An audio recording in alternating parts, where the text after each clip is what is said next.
how to transfer Cashapp money to Chime. Hey guys, in this video, I am going to show you how you can transfer Cashapp money to Chime. So make sure to watch this video till the end and let's get started.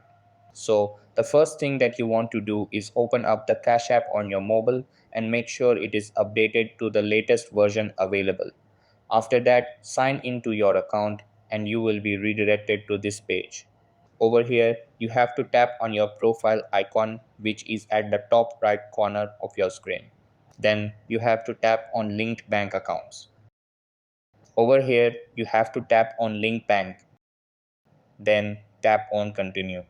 After that, you need to tap on Chime. If you are unable to find it, search for Chime and then tap on it. Next, you will be asked to enter the credentials for your Chime bank account. After that, you have to move back to the main page of the Cashapp. Over here, you have to tap on $, which is at the bottom left corner of your screen. Then just tap on cash out. After that, it will ask you to enter the amount that you want to send. So that's how you can transfer Cashapp money to Chime. That's all for this video.